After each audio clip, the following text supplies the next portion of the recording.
I never had to worry about remembering Sean's birthday. Because he would call me either a few days before his birthday or the day of to remind me that it was his birthday. And I love that about him. As a matter of fact, I could ask Sean about when anybody's birthday was in our family, and then he'd remind me.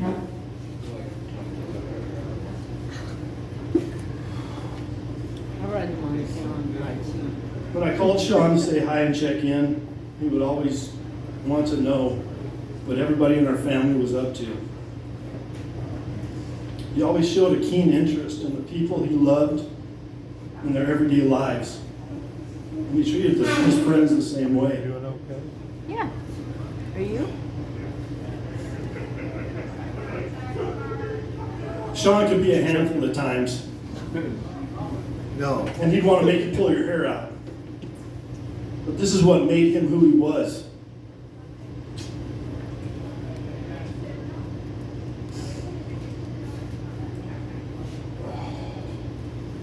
He accomplished so much in life. I'm so proud of how he progressed and touched many people's hearts with his music and his sweet personality. The last time I talked to my brother was just a week before he passed. He was telling me his plans to start a new life in California, where he could heal his heart from the loss of his dear wife. He had big plans, and I'm sorry he couldn't start that next chapter. But the last words I said to Sean, my brother, was, "I love you, brother." Because I wanted him to know how much he was loved. And I know how much you all loved him.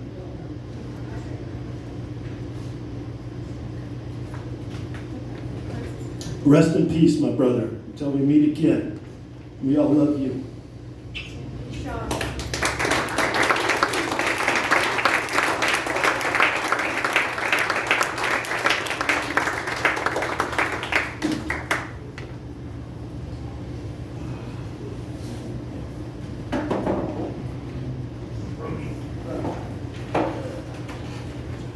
Well, no one's surprised about me getting up here. But, I mean, Sean was a rare person for someone like me because a true kindred spirit, you know, often misunderstood, but unique, and always wanting to contribute. And that's the thing that always stuck out about Sean, is that, you know, he was connecting with people in ways that a lot of people didn't even realize.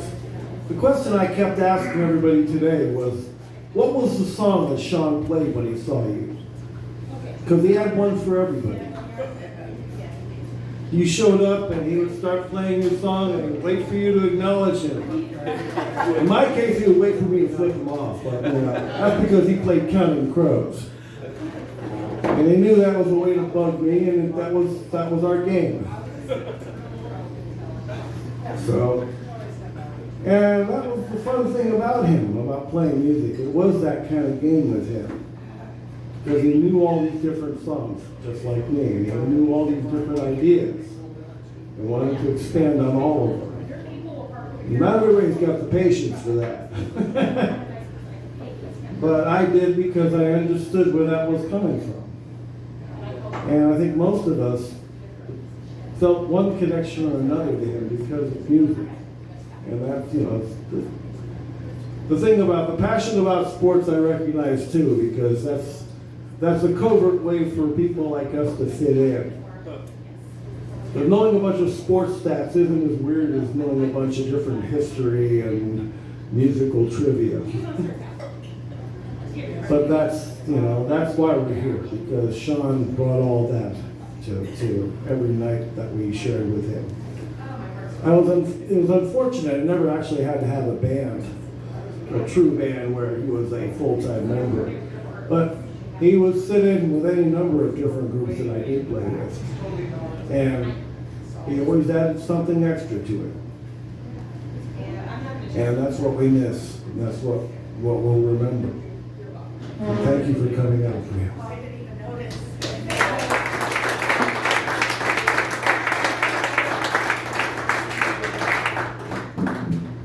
Joe wants to come up and say something, so come on up, Joe. Joe. There he is. Joe.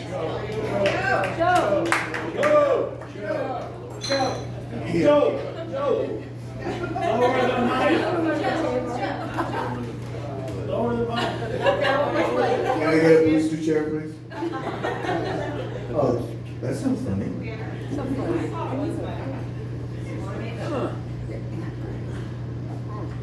Sean Jackson.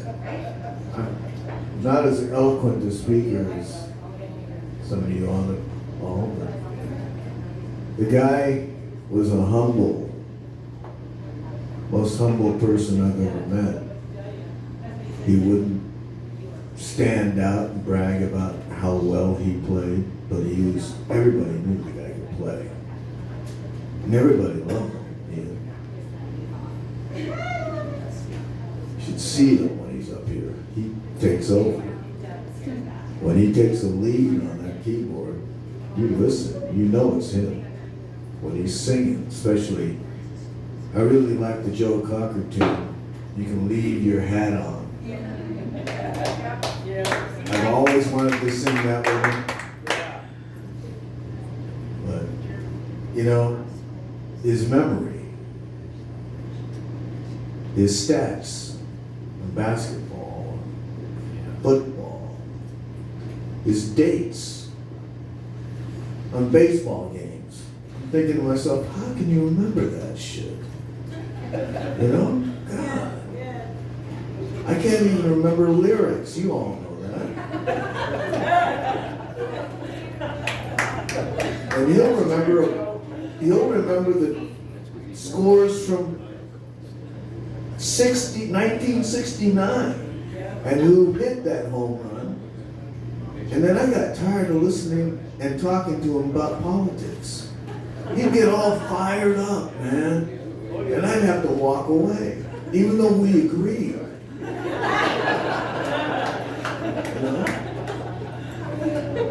We'd go outside and have a smoke during the breaks, and he would just go off. I go, all right, Sean, enough of that, because you're getting me all fired up. Why not? Why doesn't everybody else get fired up? You know, and he doesn't get loud like that unless he gets talking about it, you know. But he was humble, and he was very busy. Everybody wanted to play with the guy. And I'm glad you came down all the way down from Juneau, Alaska.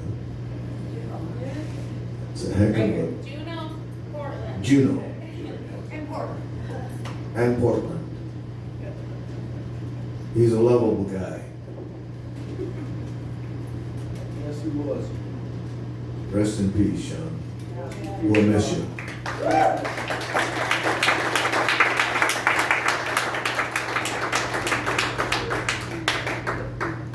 Hey, Joe. Thanks, man.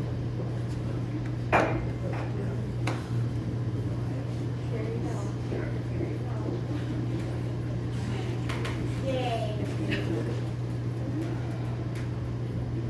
Is this coming off? It's on. Is it on? Okay. Oh, it's sliding down. Yeah. There you go. Hello. It won't type. Oh, That's broken. okay. As some of you guys may know, I'm Katie's daughter right here. I just recently turned 21, so I've been coming to the gigs here finally. So I'm just now meeting some of you guys. I didn't have anything prepared. I was not even expecting to talk at all, but she told me I should come up here and say a couple things she reminded me of.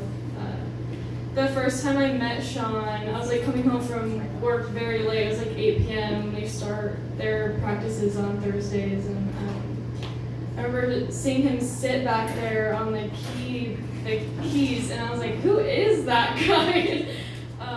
But he's really grown on me since, and he had this little routine down. He'd my little sister would make a sign-in sheet for all the band members before they walked through the door. She had a table set up for all the band members, and Sean would sign in. He'd go to the keys, set everything up, and he'd have his Dr. Peppers, and he'd have Dr. Peppers lined up in the front right here on the keys, and then you look behind him and there's more Dr. Peppers lined up that he had already drank before. Behind him on the windowsill. I think he liked Dr. Peppers, I don't know for sure. I'm just guessing that. Someone over here said something about he has songs for people, like you walk through a door. So mine was Metallica, specifically Welcome Home. I would show up late to gigs, and even if they were playing a song, he'd just start playing Metallica. No, like in the middle of it, they were singing a song. And he would also, I'd get home late from work, and he'd stop everybody, hold on guys. And then he'd play Welcome Home, Sanitarium by Metallica on the keys, and he'd sing it really loud so that everyone knew. And then he wouldn't stop playing it unless you looked at him, so that he knew that I heard it. He's very passionate about that. The last time I saw Sean was when we were here for his wife's memorial, and my mom was singing, and Sean was sitting with us. I was here with my boyfriend Jamie over here, and Jamie left and went over there, and I was like, hey Sean, you want to dance right here? And he was really hesitant at first. He was like, is your boyfriend gonna mind? And that was so cute. And he got up off the chair and he was looking around for Jamie and stuff. And I was like, it's fine, Sean, trust me. And I was like, I already told Jamie how much I love you. And so we danced, and that was the last time I saw Sean. Am I missing anything else? I feel like I don't know. I got a different job, and oh yeah, I backed into someone one time. Let me remind you, one time I backed into someone, and Sean never let me forget that, ever. I'd get home late from work, and he'll still say, so Fawn, you back into anything on your way home? Or he'd ask her, she'd be like, so is Fawn running into things lately, or what's going on, what's she doing? And he always used it against me. He'd be like, at least I'm not backing into stuff. And that's the only thing on my record, is backing into someone at the Planet Fitness parking lot in Eugene. Okay, Sean. I remember one time too, I was on a lunch break at a different job from when I was getting home really late. I was on a lunch break, I hadn't seen him in a while, and I went to like a 7-Eleven or something, and I saw him inside. He was reading a newspaper inside. He wasn't even going to buy it. He was just reading it inside, just randomly. And I was like, oh, what's up, Sean? How are you? And we hugged and stuff, and I brought him around the store. I let him pick out a couple things. He got Nutter Butters. He got the newspaper and a Dr. Pepper. And one, though, that was kind of strange. Just one Dr. Pepper. And so we walked out of the store. We were still talking about stuff. And he was like, hey, can you give me a ride? I was like, yeah, sure, hop in. And I was like, just so you know, my car doesn't have any AC. It was like midsummer. And so we had all the windows rolled down. And I'll never forget this. It was a new job, and I was really I'm not used to downtown, how there's a bunch of one-ways and stuff. We live in Elmira. So we were driving downtown, and I was like, hey, Sean, you're going to have to tell me where to go. I have no idea where this place is. And I know I'm the driver. I'm supposed to be responsible for what I'm doing, but he told me to go down a road, and it was a one-way, and I was going the wrong way. And there's people on the side of the road, and they're like, what are you doing? And me and Sean were like, where are those people yelling at us? And Sean was like, oh my gosh, I'm so sorry. I brought you down the wrong road. And he was talking about it for like forever too. He felt so bad, and he'd like pull me to the side at a gate or something and tell me how sorry he was. And he like never forgot that. I was like, Sean, it's okay, relax. So, but we love Sean so much, and he was like Uncle Sean for us. Me and my little sister. Yeah, we love him so much. Heather to clean her room. Oh yeah, they had their gigs or they had their practices really late at night sometimes, and we'd Tell her have. to go to bed. Yeah, my little sister Heather, and she's being a brat, you know how the kids do. Anyway, sorry, Mom. And we'll be like, we're gonna stick Sean on you.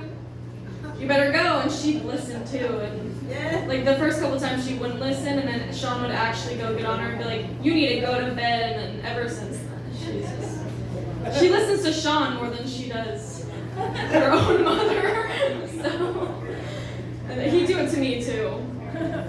Like I was his daughter, but we just let it happen because we knew how much he loved us. And he meant it really sincerely. He wanted us to be well and be behaved, and, you know.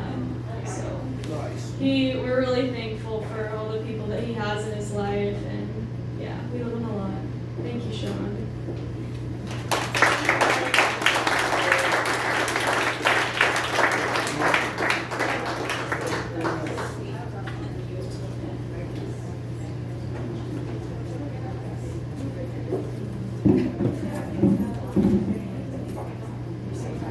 So, I don't know as many of you here as I should, but some of you have been around town and know me a long time.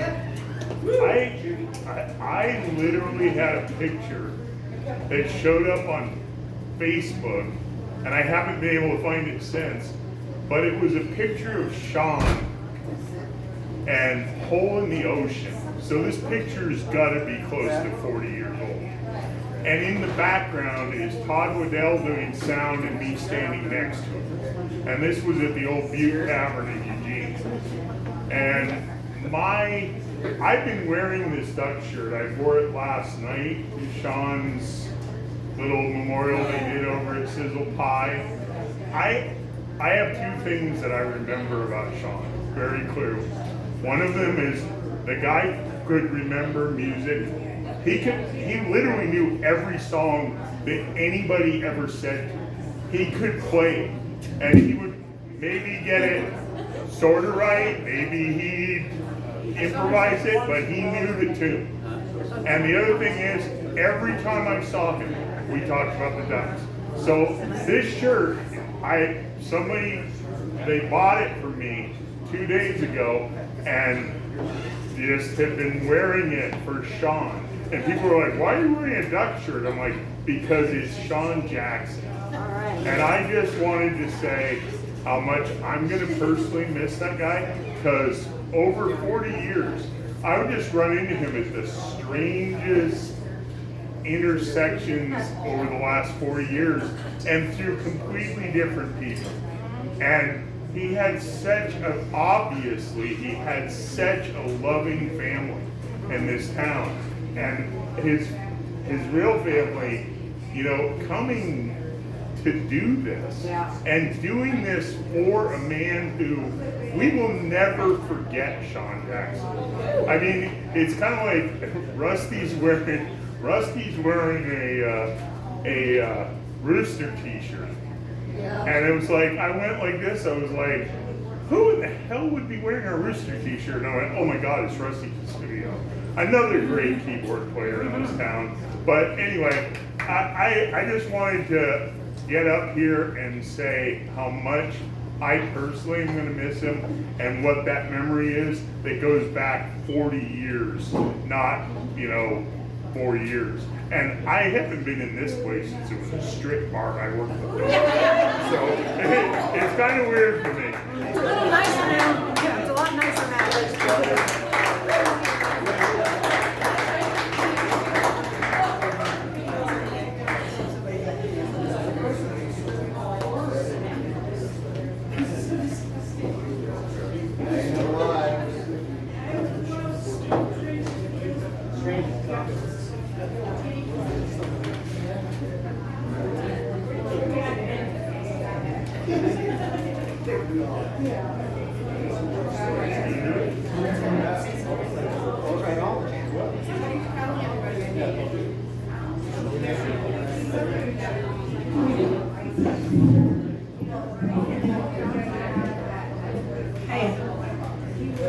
Christine.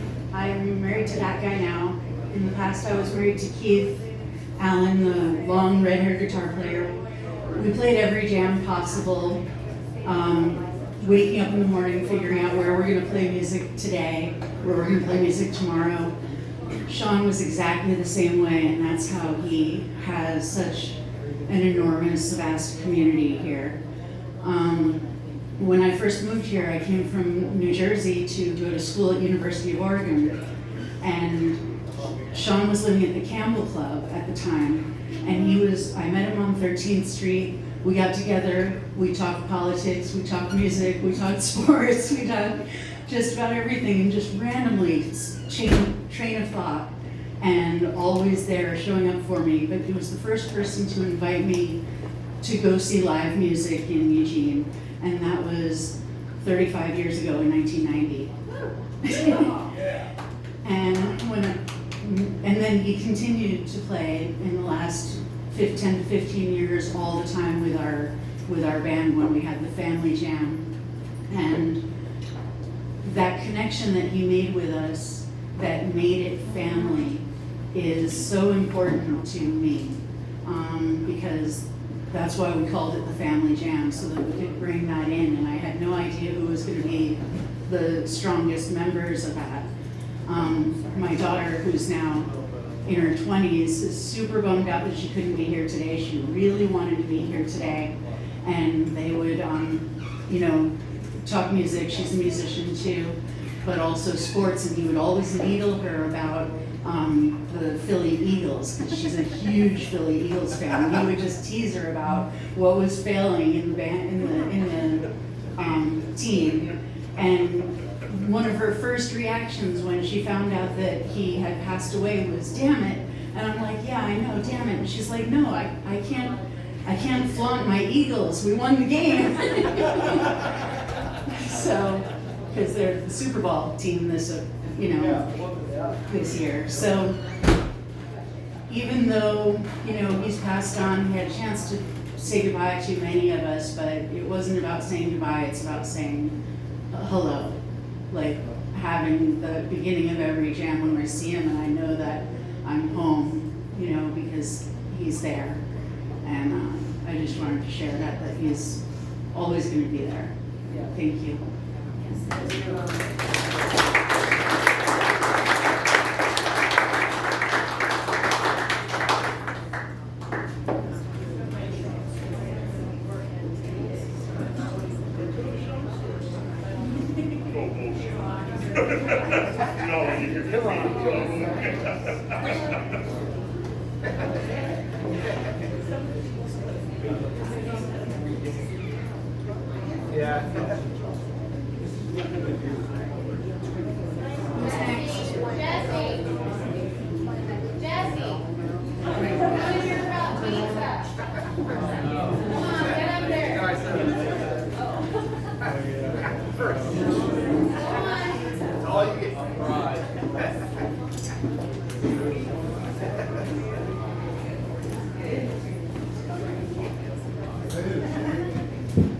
Okay, we're gonna talk about pizza for a second, and then Jesse's gonna come up here.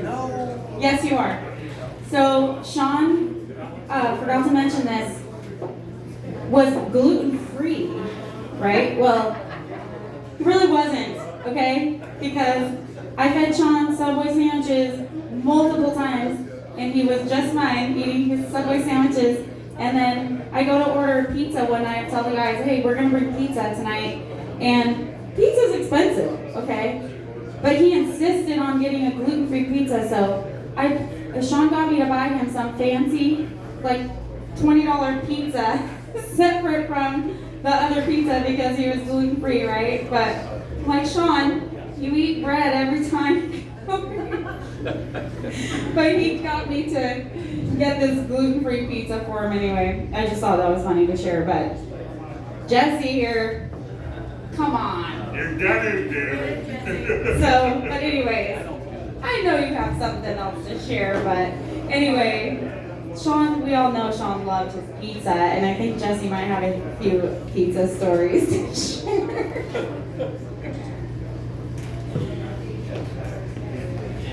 So when all this came down, what came to my mind was a term for Sean, and it was Sean Jackson, the Rain Man of music.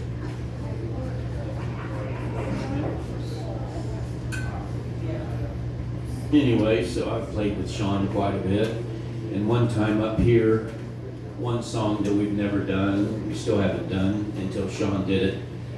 George was fiddling around on the guitar on it one time, and it was Purple Rain. And I mentioned we should do that sometime. And later in the evening, Sean did that and threw me a solo on it. And that was the first time I had done that. That was really cool. And as far as the pizza, it doesn't really matter where you're at. When Sean walks in the place, his eyes are scanning. Most men are scanning the women. Sean's scanning. If he sees a pizza box, it's open, he's out with a few slices of pizza. And yeah, and he was at Lucky's on Thursday, Friday, Saturday, Sunday, Monday. Tuesday was when he was supposed to be at his last Roosters Blues jam. And that Thursday he was at Lucky's, and I walked in, I'm like, Sean, you gonna play tonight? No. And he was watching the screen. Come on. And he was watching the game and that. And he never seemed to play at Lucky's where I play over there on Thursdays. But yeah, he showed up, and there was a few times where at happy hours, the last gig I did with Ed over there at the end of the night, Ed paid me, and I walked over and I'm like, hey Sean, how you doing? He was just sitting over there, he didn't play or anything, just sitting in the sidelines. And he goes, yeah, I'm hoping to get something to eat tonight. And I just handed him the money that Ed gave me. And he goes, oh, thank you. Yeah. And I don't even know how much it was. I just ate a whole pizza that night. Yeah, pizza. Sean was the best in practice. You know, we'd be practicing and he'd have a new guitar player in. And like, let's do this. And the guitar player, like, in the key of E, okay, we're gonna do this. And Sean's like, no, that's in the key of A. And he's like, yeah, I want to do it in E. And Sean's like, I'm not playing. You're out of the zone. That's in the key of E. You're stepping sideways here. We can't do that. And it's like, no, the guitar player's like, no, it's in A. And so we have to YouTube it. And it's like, there it is. In the key Sean said, okay, there we go. Yeah, he was just like, he's the Rain Man of music. He was so, yeah, we'll miss Sean. Anyway, but yeah, he was the pizza fiend, and he was great. And sometimes he was busy with what he was doing, and other times, hey Sean, how you doing? I'd reach out to hug him, he'd give me a hug and embrace me, and other times he had his mind other places, but yeah, we'll miss Sean. Rest in peace.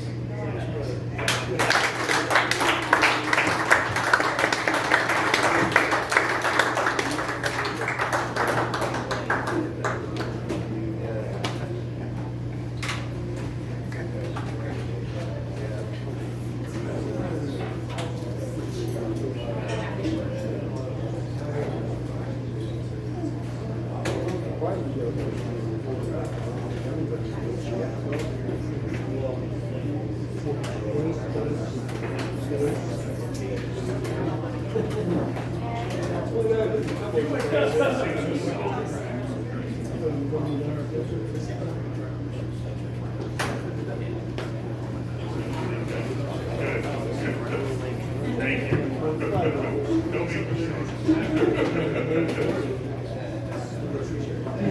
How you doing? My name's Evan. His younger brother, he was actually the oldest of all four of us.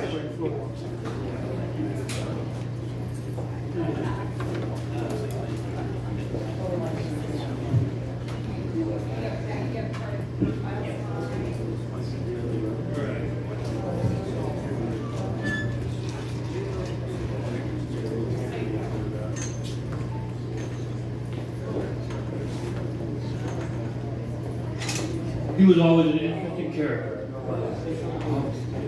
We grew up pretty young. We did a lot of things. I can remember when we were purchasing in Los Angeles with my mom, and it was a 71 earthquake, something like that, yeah. And we would hide underneath the cabinets, you know what I mean? And that's what they told us to do, you know. And every once in a while we'd have a babysitter, because my mom works graveyard, she was American. And every once in a while she would. So when something like that would happen, we would say, let's go. We had a German Shepherd, and we would take us off, follow them around, and we'd go down the street. And 2 or 3 times a week, the police would end up bringing us home. All 3 of us, you know, at 3, 4 o'clock in the morning, and getting hold of my mom. And that's one of my earliest memories that I remember with him. Buying little small turtles. They used to have turtles. You could get them for 10 cents at the dinosaur in Los Angeles. And he would always say, get two, put one in your pocket. And I was like, what? And every time that there was a problem, every time we got in trouble, he never got in trouble. He would run. And I was always the one that would, you know, get smacked on the ass or something like that. And, but he was such an influence, you know, throughout his life, so many people. And, you know, to hear you people talk about him from 30, 40 years ago, it's just amazing. We grew up in a bar, basically, you know, a small bar in a ghost town in Arizona, you know, playing pool. We saw pictures of him playing pool, me and him, and it was, he felt comfortable there, you know, felt comfortable. You know, so thankful that he got to find what he was looking for, you know, what he was looking for.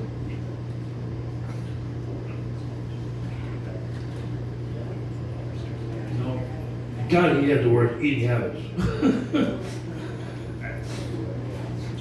He had the worst eating habits, but you know, he was him. You know, that's just who he was. You know, he loved his life. He loved what he was doing. He was so content with who he was, and was not, you know, was thankful and humble, like I heard, with the person who he was and how he went about his life. I never really considered him a big brother because I was always the one that was sort of bringing him along with me, you know. But now that I look at it, he was the one who was really training me to be who I am. And I appreciate that so much. He was so sad the way he went. The worst, you know, was to be there and have him say, hey, turn it off. You know, that was the worst. Because just going through so many situations in his life, our lives. Could be 5 years, could be 10 years, could be 1 day, and then having to do that. And then remember who he was. You know, when we were kids, saw baseball pictures of him playing Little League and stuff. He did it all, you know. So thankful that he got to show his love of music to so many people, as well as who he was as a person. Because he was probably more of an individual person than he was a musician, just by the way he showed himself in life and in general. Thank you guys so much for putting this song for him. Our family isn't the closest family, but you know, his family here, do that here.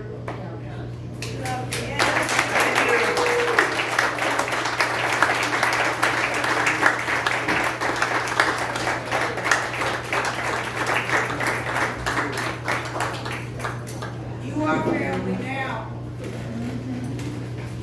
There's no escape left.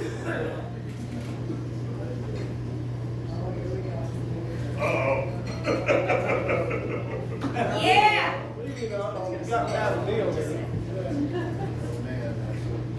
You know, all of us leave our mark on this world. And I don't think any of us should ever be afraid to take our talents and share them with other people. Even maybe you think that maybe you're not the best guitar player in the world, or maybe the fastest runner, or the best writer, or the best counselor you can be for somebody that's a friend of yours. And I think the lesson for me from Sean Jackson is, yeah, he had some shortcomings, he had some longcomings, and I always figured that, when his soul was being born,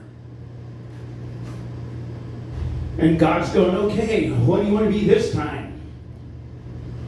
Sean goes, oh, I want to really play keys. I want to play keys better than anybody in the world. Anybody in the world. I want to know every song that there ever is, except two Beatle cuts or studio cuts, and I'm still working on that. That's what you told me. I'm singing every Beatles song with 2 studio cuts. And if God told him at that time, hey Sean, okay, well, you can learn all this stuff,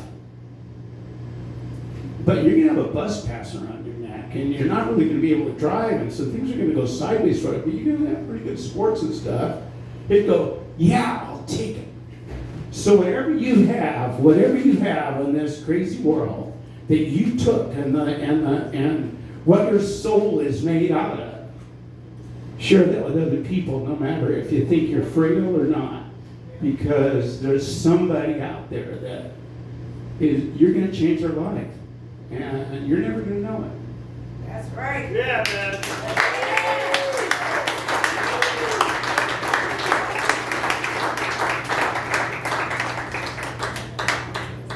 If anybody know, it'd be you.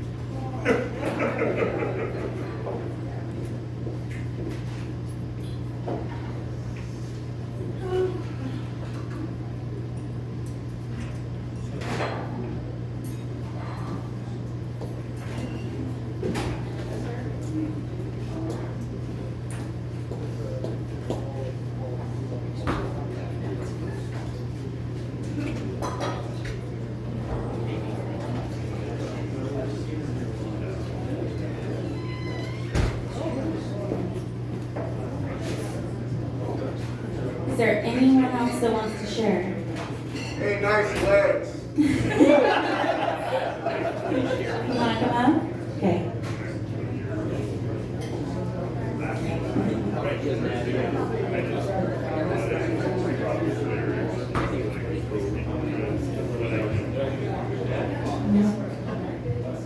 Thank you all for coming out tonight, celebrating Sean. I met Sean a long time ago here in town. He was playing music with some friends of mine, and he went over to the coast, and he wasn't sure if he locked the door or not.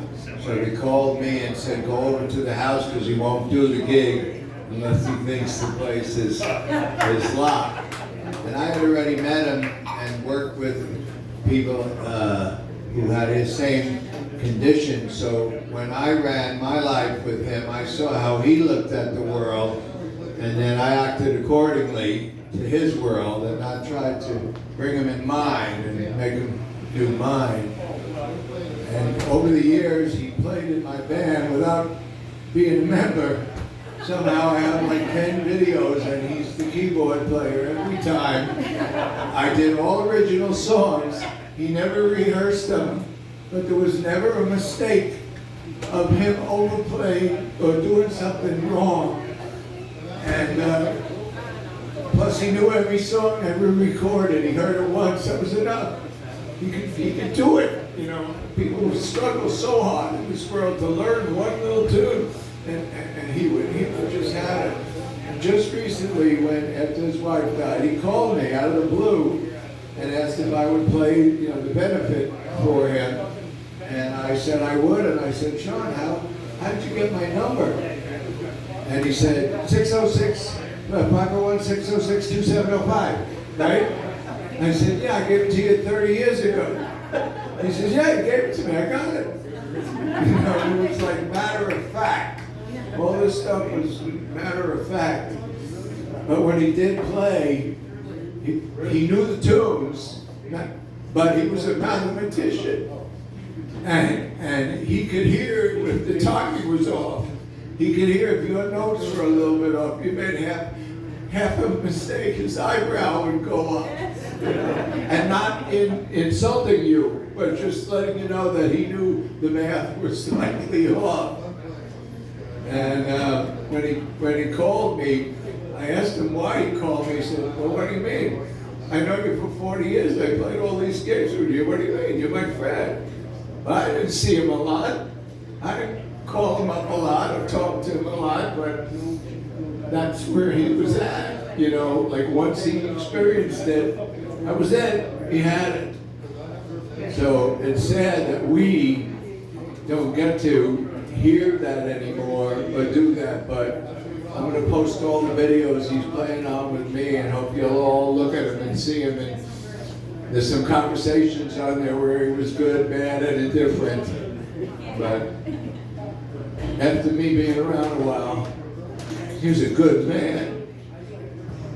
There aren't that many good men in the world. He was a good man.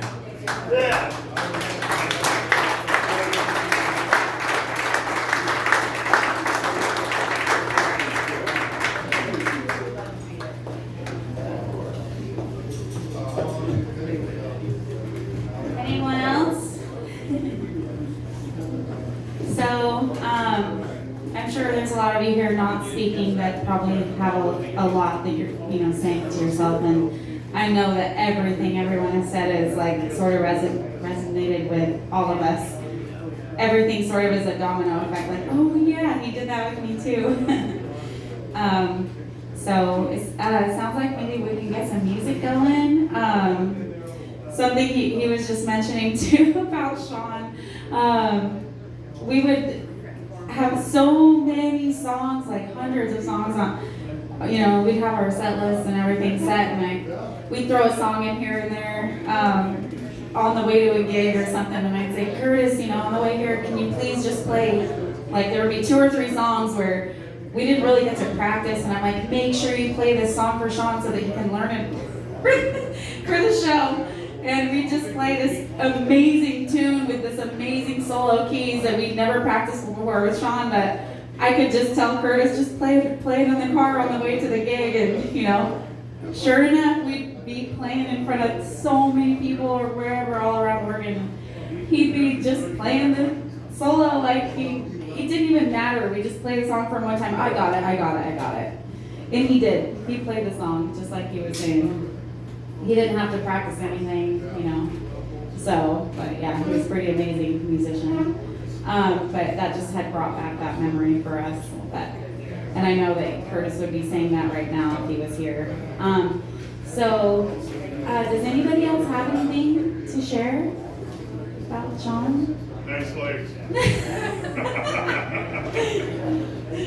He really loved those jeans with the holes. I got them every time. I dated somebody named Sean one time, it was 3 years ago, and Sean wasn't happy about that at all. He was not happy about that. He always made sure that he was my number one Sean, and he did not like that I was seeing somebody named Sean. So that was pretty funny. So I would always tell him, you're my number one Sean. So yeah, he was so fun. But if nobody has anything else to share, if you want to share something later between songs, you think of something and you do want to share, just let us know and we can get you up here between songs. But let's get this party started now. I'm excited. Yeah. Okay. So we'll start off with a song. I actually kind of changed up this song a little bit. It's called Midnight in Harlem, but I changed it to Midnight in Heaven. And the song, I kind of rewrote some of the words and just kind of a little bit about how I met Sean and just a little bit about him and this place here that we're in right now. So I hope you guys like it. Yeah.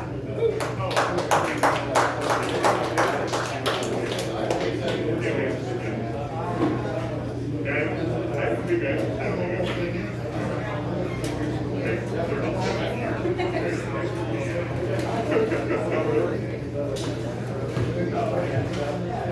Okay, who's playing this song with me? We got Tim, Ed. Ed, yeah, you, Tim, two Tims. Ed, Mo couldn't make it. And Marcus.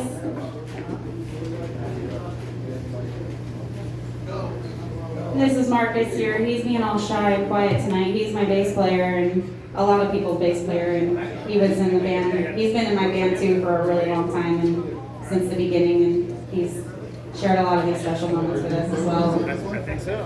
And I know Sean was just in so many bands, and in bands that he wasn't in, and he was still in those.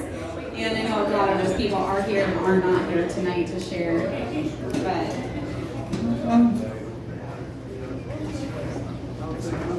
yeah, Mo couldn't make it, so you're it. Yeah, let's draw it out. Let's jam it out. Well, I want you to.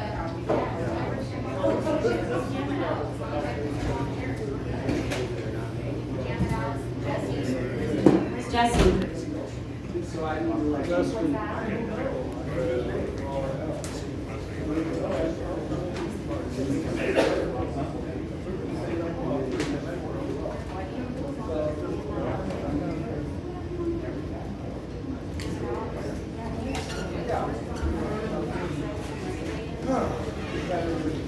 He's been up on here.